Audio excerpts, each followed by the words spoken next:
My favorite plant to grow in my yard is the fruit tree, because you plant it once and you get fruit for decades. If you have ever been curious on the best ways to be successful in growing fruit trees, today is your lucky day. Why?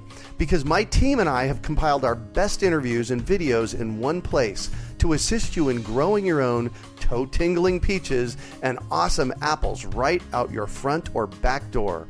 Plus, as an added bonus, we've included an in-depth guide to successfully growing fruit trees in your yard. To get access to this information, it's free by the way, just go to urbanorchard.org or text FRUIT to 33444. That's urbanorchard.org or text FRUIT to 33444. You're listening to the Urban Farm Podcast, your partner in the grow your own food revolution. Whether you've just been introduced to urban farming or you're a lifelong advocate, we're sure you'll leave feeling more informed, equipped, and empowered to dig deeper into the soil of your local food economy. With you every step of the way, here's your host, Greg Peterson. Today on the Urban Farm Podcast, we have featured farmer Melinda Adkins to talk about her experience with gardening on a budget and homesteading. Melinda's urban homesteader journey began as a child watching her mother and grandmother tend their gardens, which instilled in her a love and appreciation for gardening.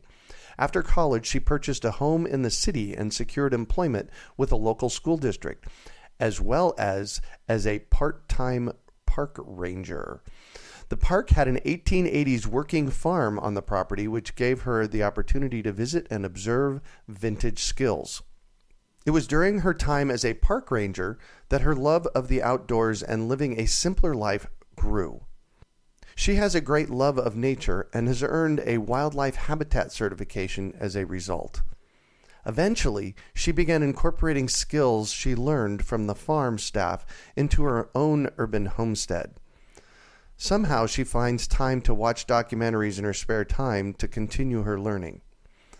Melinda is highly invested in helping her community and is the founder of hpc-community.com. Welcome to the show today, Melinda.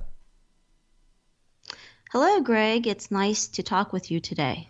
So I shared a bit about you. Can you fill in the blanks for us and share more about the path you took to get where you're at now? Yes. My grandmother and mother had gardens, and I spent time outside with them in their gardens. I have fond memories of our time gardening and cooking. After college, I was offered a job as a part-time park ranger at a park with a living historical farm. I jumped at that opportunity. Oh, no kidding. Wow. The living historical farm depicts farm work and family life of the 1880s. Farm staff used tools, equipment, and methods used before the introduction of electricity or gasoline. And I've always been a fan of history, and that was my favorite subject in high school. So that type of park I was offered two separate parks, one on one side of town, and the other actually was closer to me. But because of the 1880s farm, I said, no, I want the park with a farm. So the farm has crops, fruits, and vegetables that are heirloom varieties. Mm-hmm. The types and breeds of livestock are typical of those found on a Central Ohio farm. Draft horses, human muscle, and the wind are the primary sources of working energy. Mm-hmm. In the farmhouse, the food is prepared and preserved on a wood-burning cook stove. Wow. I fell in love with the park. I loved going to work. It was part-time, but I loved every time that I put that uniform on, I was ready to go. Every chance I got, I asked the farm staff questions. I think they got tired of me, actually. I watched and learned all that I could. Uh-huh. I even began researching alternative home building and alternative energy. And at that time, it was a little unorthodox and unusual. So what was a little unorthodox and unusual? I was interested in earth bag building, straw bale building, tire homes. They're built out of tires, adobe, cob.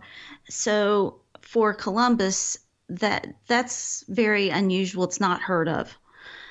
My coworkers joked a lot about that. And in the early 2000s, urban homesteading was not popular in Columbus. We're a little bit behind on that. Well, actually, I think it wasn't popular really anywhere. And I had a difficult time finding like-minded individuals. So over the years, I have taken various homesteading classes, but there was really no community to share with. So I created a web page to share my homesteading struggles and successes, and to talk with other people and learn what their experiences. Cool. So that is hpc-community.com, yes? So what do you do there? Well, it's a fairly new website, and it's not even a year old.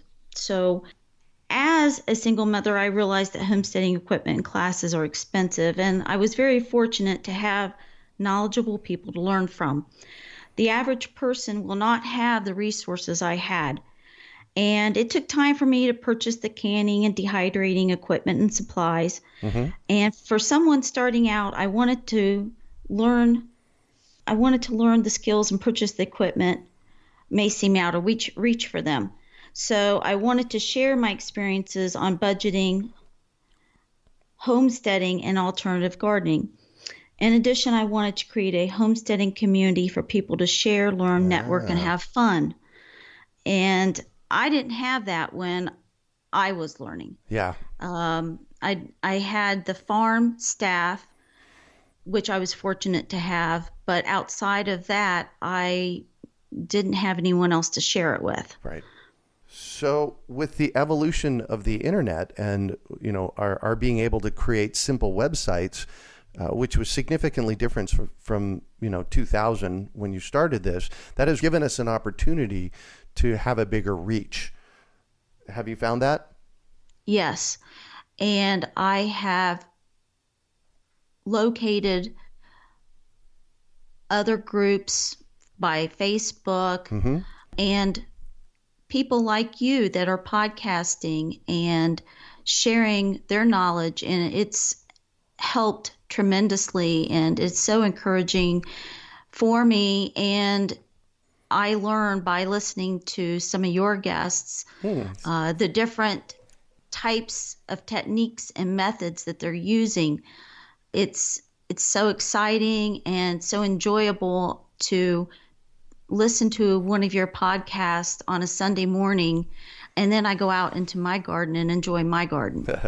Nice. So your website, hpc-community.com, what's the HPC stand for? The Homesteading and Preparedness Collective. And I chose this name to represent a collective of individuals that promote community education and self-reliance, sustainability, and preparedness skills. What does HPC stand for? What is your stand behind what you do? My goal is to share my experiences and to bring people together and to inspire people that gardening is easy and they can do it. There are big, large gardens that they may see in their community, and it may look intimidating, but you just take one little small project at a time. Start with a few tomatoes and cucumbers, and the next year add maybe a few berry plants or a apple tree. So each year, just keep adding to your garden, and you will have that large, beautiful garden that someone else in your community may have. Yeah. And then share it, right? And then share your knowledge. Yeah. If you are intimidated by, learning gardening, seek out either someone at a community garden or go to a master gardener program, a gardening club, to start getting the basics. Go to the library, look online to get the basics to get started. Take a class at Urban Farm U. Yes, absolutely. There you go. In your bio, you mentioned a term that is called vintage skills. Tell us what is a vintage skill, and what are your top 3 favorite ones? From the farm, the vintage skills that I enjoy most are canning. I would say dehydrating. Mm-hmm. The vintage skills that I learned from the park, I'm not able to do at home, such as hog butchering, chicken butchering. Mm-hmm. Some of those skills are interesting. They smoke the hog and a smokehouse. So some of the items I do not possess. I don't have a smokehouse, but I would love to own a larger piece of property, which I could build a smokehouse and do that. Yeah, because it is delicious. I think that's the biggest thing that I hear from people in urban areas, that they wish they could buy a bigger piece of property or they had more property. I know that for me is at the urban farm here is one of my wishes. So I feel like I'm outgrowing this property, even though I've only really worked on the gardening for the past 3 years. I feel like I'm outgrowing it already. I want to add apple trees and more berry bushes, and I feel like I don't have the area that to have everything I want to do. Mm-hmm. Chickens, and I'm a little concerned about having chickens on the street that I'm on. It's a 4-lane busy street, and I think that the traffic noise would not be good for the chickens. Well, the good news, Melinda, is that chickens aren't really going to be bothered by the traffic. As long as you can keep them in your yard, the traffic noise doesn't seem to bother them. So I say build yourself a small chicken coop and go. I would have to fence in my front yard. I do have a very small backyard. So that is something I'm considering, and bees. Oh, and bees. Oh my gosh, yes. Yeah. Cool. Have you ever played with bees? Because that is another one of those vintage skills, is it not? Yes, there were bees on the farm property, and I've taken some basic beekeeping classes. It's just a matter of fencing in the front yard and buying the equipment and hive. Yeah. Cool. So if I was standing on the street out in front of your house and looking at your place, what tell me about your space. Give me a picture in words of what the space is, what it looks like, what you do there, where you have fun at. Well, I am in Columbus, Ohio. I'm 4 miles from downtown Columbus. I am on a 4-lane busy street. To the west of me, there is a large middle school. I am on a 0.28 acre plot. I'm on a corner lot. Unfortunately, my front yard is not fenced yet. My front yard is mostly flat, but it does have a slight slope at the east side of my yard.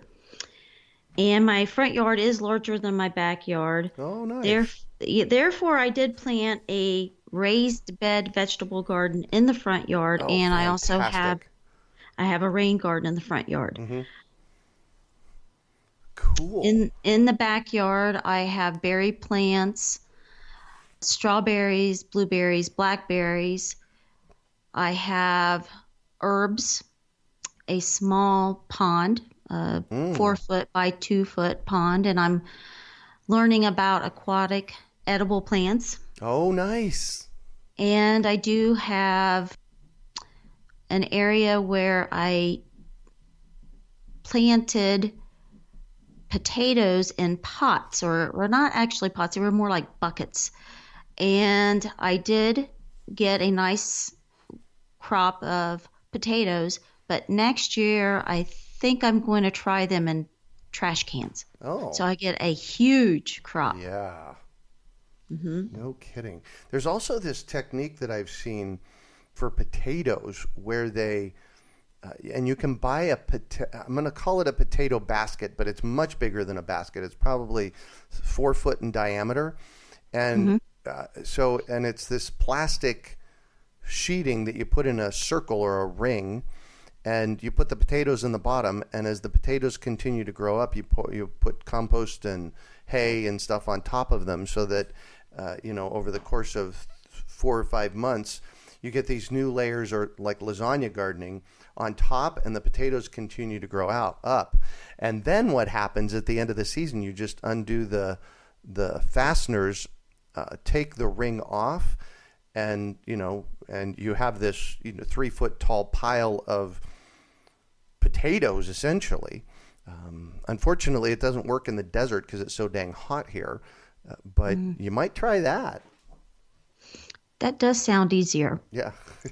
Even digging into a bucket was, I could have emptied the whole bucket out, but right. I didn't want to do that. Yeah. Well, it's just a lot of work.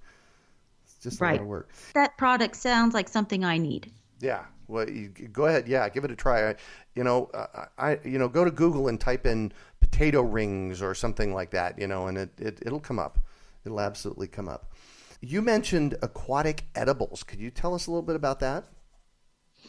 I have a few aquatic edibles. I have water celery. Let me think here. What do I have? I believe I have water celery. I don't have watercress yet. I do have cattails. All these are edible?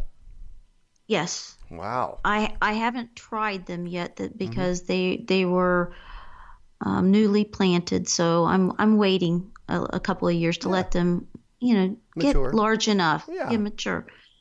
But I've planted so much in that little 4 foot by 2 foot pond. I think I'm going to try to buy another pond and only do edibles. And I would like to research breeding fish.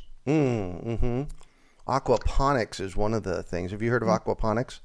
I've heard of it. Yeah. I've seen people make systems for indoors. Oh, yes, right. With PVC, and that's interesting. So I'd like to do a little bit more research on that. Right now I don't have the room indoors for that.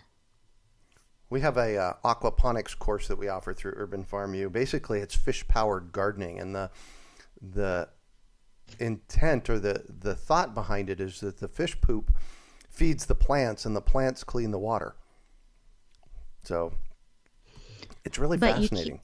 You cannot have the fish in the same tank with the edible plants. Correct? That is the case. That is the case. They will devour the plants. So, because generally the fish that you raise are tilapia, and they are vegetarians. So, yeah, cool. I see. So, the vintage skills that you mentioned were canning and dehydrating. Why do they call them vintage skills? Well, when I was growing up, my grandmother, she made homemade pies. She canned. She made everything from scratch. Her noodles, everything. Today, I think so many people are busy working and trying to raise their family, just trying to keep up with the household chores, that they don't have the time to make everything from scratch, and we've lost some of those skills. Yeah.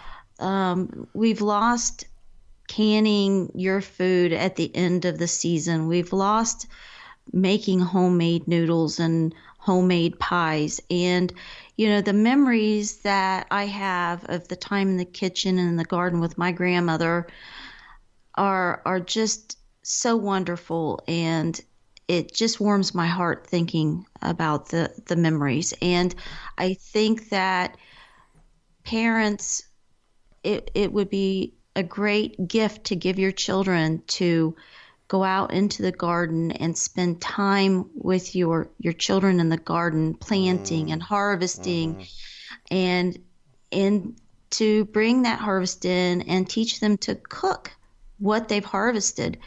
And I remember about 5 years ago, my brother, he had a 3-acre place, and he decided to plant grapes and blueberries and blackberries and strawberries. And when his children were very young, they would go out into that yard and pick the berries and come back into the house with their faces all purple. just all purple. And Yeah. and it was so wonderful that the children were able to go out in their own yard and enjoy their yard and the environment. And not only do the children love it, but you have wildlife that will be attracted. You have bees and butterflies, grasshoppers, all types of animals and insects, birds that are attracted. And I enjoy looking out my window and watching the birds. And sometimes I'll have a squirrel digging in my backyard. I think the squirrels have learned not to come into my backyard because I have a schnauzer. So they pretty much stay to the front yard, but occasionally they feel it's safe to go into the backyard. So I can look out my kitchen window and see a cardinal or a blue jay. And it's just it's relaxing. It's good for my soul. Yeah. Oh, beautifully said. Good for your soul. Absolutely. So in your bio, I read that you have a wildlife habitat certification, and I think it's actually 2 certifications, is it not? Yes. Tell us about those. My yard has been certified as a native plant butterfly garden and habitat through the Wild Ones program and the National Wildlife Federation. I have a wildlife habitat certification. Wow. The Wild Ones program is a great program. It promotes planting native plants and natural landscapes. These practices attract pollinators and wildlife, and the program is very simple. It requires food, water sources, and wildlife nesting or shelters for wildlife. A Wild Ones representative visited my garden to evaluate and determine if my garden fulfilled the requirements. If a garden is lacking a requirement, then the representative will make suggestions and return with when the requirement is completed. Oh. Once the requirements are met, the garden is certified as a native plant, butterfly garden, and habitat. And you have to have so many native plants in your garden. I believe it's 75%, along with the water sources and food requirements. Wow. And who are giving these certifications? It's the Wild Ones program is a national program. I'm not sure if they're in every state, but they're in most states. So we have a local chapter here in Columbus, and they do have monthly meetings, and they also have seminars and educational programs. And then they also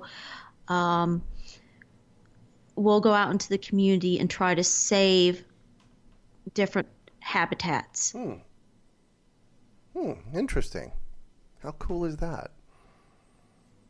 Sounds like a really worthwhile program to help reinstate wildlife corridors, right? Well, the focus right now is on monarchs. Oh, right, of course. Monarchs are struggling.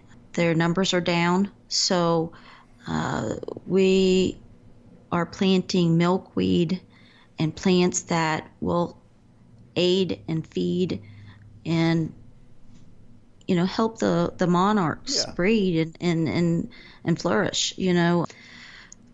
It's sad that the pesticides not only are killing the bees, but monarchs and some of our pollinators. We need pollinators. Yeah. That is the case. So I'm going to shift on you, and I'd like for you to talk about a time you failed, how you overcame that failure, and what you might have learned from it. Well, I inoculated logs with mushroom spores, and I placed them in my backyard with plans on building something to shade them because most of my yard is sunny. Well, unfortunately, due to my schedule, I didn't get the mushroom house built that first year.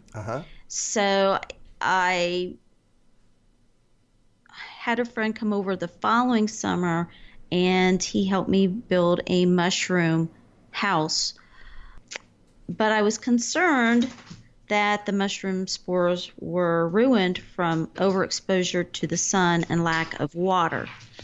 So I contacted the spore company, and I learned that I can shock the inoculated logs, and that process is simply submerging the logs in water for 24 hours and then placing them in a shady area and keeping the logs moist. Oh, interesting. All right. So the representative informed me that I should have mushrooms this fall or next spring. Now, the problem with the mushroom house is that I do have to water it every day, or I have to put in a sprinkler system and put it on a timer. Right. So I am waiting to see if they can be saved. If not, I'm going to have to start the process all over again. And that process is once you inoculate the logs with the spores, it takes 2 years before you normally get a crop. So sounds like a grand experiment to me. Well, I'm just sad that I may have ruined the first first batch of logs. Well, and again, here's what I tell people. Growing food is one great big grand experiment. We need to jump in and give it our best shot and forgive ourselves for the rest of it. So forgive yourself for the rest of it, okay? But 2 years is a long time to wait for mushrooms. Yeah, I know. I hear you. So what do you consider your biggest success?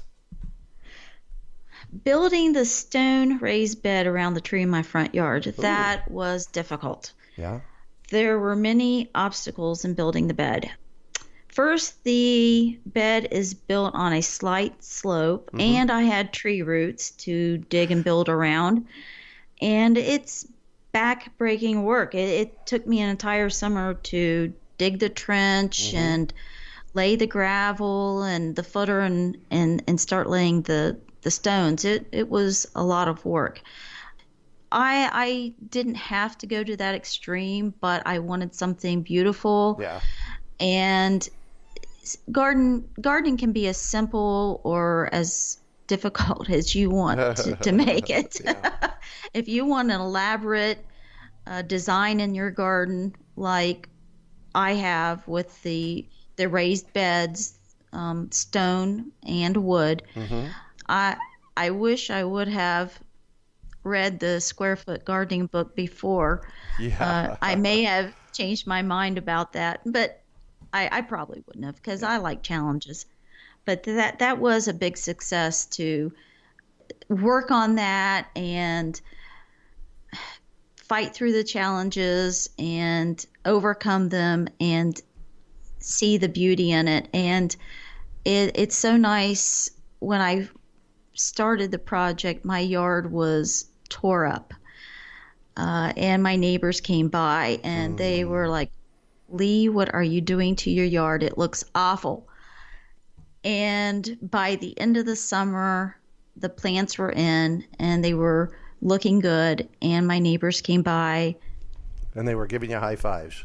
Yes, they were. And now it's 3 years later, and people walk down the sidewalk and stop and look and ask questions and compliment my yard, and it's exactly what I wanted. I wanted people to see that it can be done in the city and that they can do it too. So what I've done is, now that my plants are thriving, I thin out my plants and I'm giving my plants to my neighbors. Oh, nice. And so for some of my neighbors that, for as many plants as that I purchased, it can be expensive. There are ways because I bought quite a few. Mm-hmm. I did buy them at the end of the season. Oh, nice. So they're discounted maybe? Yes. Perennials. You buy your perennials at the end of the season and plant them, and they may look awful at the end of the season, but you're getting them so cheap. Yeah. $1 or $2 per plant when the regular price might be $15. Mm-hmm. So if you lose 1 or 2, then it's okay. You're not losing so much. So that was one way I saved. And I just want people to see that they can do it too. Since I do live in a middle to low income area, people that may not have the finances, they can do it. Right. By either joining gardening groups or going to Free Cycle or Craigslist. And there are people on Craigslist that thin out their plants and give them away. Oh, good answer. I like that. And people do that because they hate to see the plants thrown away. They want other people to get the benefit, enjoyment out of those plants. So that's a great way to get free plants. Let your friends and your family know that you're gardening and that you'll take any extras. Go to gardening clubs and seed saving groups and exchange seeds. Oh, that's a big one, yeah. Exchange plants. Sometimes there's churches and groups, the community gardens. They have sales for extra plants. Mm-hmm. So there's many places you can go to get plants to get started. Cool. Well, it sounds to me like this is part of what you do on your hpc-community.com page, is you really connect people with resources like this, right? Well, we've gone out into the community and we've participated in a couple of festivals. Mm-hmm. And we participated in a local, it was called Westgate Summer Jam. And was it a music festival or a jam festival or both? They both. They had nice. They promote arts in the community. Uh-huh. And every year is a different theme. The first year was pollinators. Last year was gardening, and this next summer will be moving and grooving, exercise. Nice. So last year, our booth, we had a booth which was basically a demonstration booth. Mm-hmm. We made seed balls and seed tapes, which went over. We were busy the whole entire day. Wow, cool. We had a demonstration straw bale for straw bale gardening. Gosh, yeah. We had a bucket or container gardening, and we had a small demo of a raised bed from recycled wood from Free Cycle, or no, it was Craigslist. I believe I got someone was tearing down a deck, and it's easy for someone else to come and pick up the wood, so they put it on Free Cycle. No, it was Craigslist. I'm sorry, Craigslist. Cool. So I went and picked up the wood, I sealed it, and I made raised beds. Nice. So I made a small raised bed so that I could take it out in the community and show people that they can make. Well, I think raised beds are good for people who live in apartments that cannot dig on the property owner's property. Right. And, they make this little raised bed. They can take it to their next apartment Oh, yes. or house that they're Uh-huh. renting. Yeah. And, it doesn't disturb the property owner's property. Or they can container garden or straw bale garden. So that was my point in taking those items to the festival, that people with any physical limitations, either if they have a handicap or arthritis or are older, they can still straw bale. They don't have to get down on the ground. They can straw bale garden or raised bed or container garden. Yeah. Perfect. So there's still options for them. That is an amazing amount of successes. It sounds like you're doing great work out there. So, what drives you? Well, I think the biggest thing that drives me is the memories that my grandmother created for me in the garden and in her kitchen. And I would like to bring that back into the homes in America, to have families enjoy the outdoors and enjoy gardens and to eat healthier, to plant gardens with their children, create those memories. And once you've harvested the food, teach your children how to cook. Yeah. Instead of these GMO-filled foods and food filled with preservatives, the food that you buy at the store, they're so filled full of things that are not good for you. Yeah. And so create your own. It's so to eat a tomato from my garden is so much different than buying one from the store. Yeah. I can't buy a tomato in the winter. I just can't eat those tomatoes. Yeah. No, I hear you. I'm the same way about peaches. I can no longer buy a store-bought peach. I have to grow them or I don't eat them. So I hear you. So I'm all about education, and I have to know, is there one book that has been influential for you in this process in your life? Well, I'm an avid reader. I love books. I have a large collection of books. And I have several books that right now I am reading. I'm halfway through. The Square Foot Gardening, the new edition. The new edition, yep. And Straw Bale Gardening. And what really got me started reading gardening environmental books was Backwoods Home magazine and Mother Earth News. And I enjoy grit. So some of those magazines really propelled me into researching and delving more into the vintage skills and alternative energy, alternative home building, and the whole homesteading community. Just getting into that community and learning more about gardening and homesteading. Nice. So what one final piece of advice do you have for our listeners? That anyone can do. Anyone can garden. Anyone can do it. And that it may seem intimidating, but just take one step at a time. Don't get overwhelmed. If you feel that all you can handle the first year is planting a few plants, then just plant a few plants. And research, do a little research and get involved in groups that can help you in your gardening endeavors and your journey, because it is a journey and it's an enjoyable journey. Yeah. And enjoy it. It's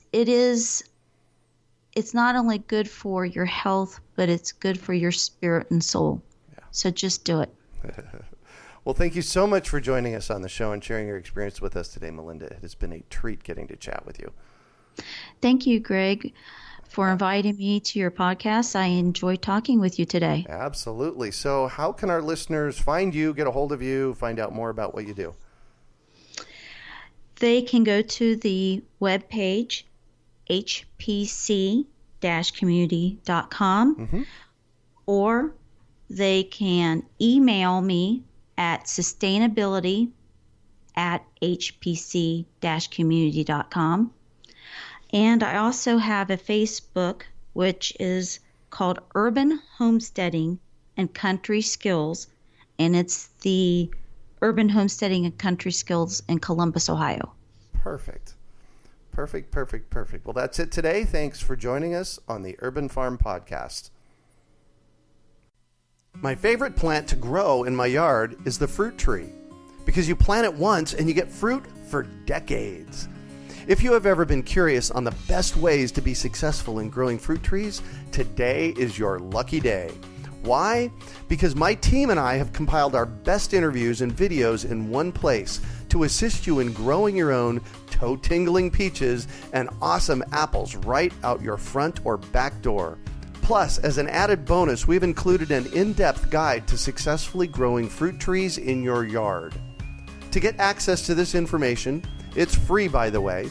Just go to urbanorchard.org or text FRUIT to 33444. That's urbanorchard.org or text FRUIT to 33444. We hope you enjoyed today's episode of the Urban Farm Podcast. Remember to listen 3 days a week for tips, advice, and resources to help you on your journey with urban farming. You can find us on the web at urbanfarm.org or send us an email to podcast@urbanfarm.org. In the words of Vincent van Gogh, great things are done by a series of small things brought together. Be encouraged that with each lesson learned and skill developed, you are one step closer in the direction of your dreams.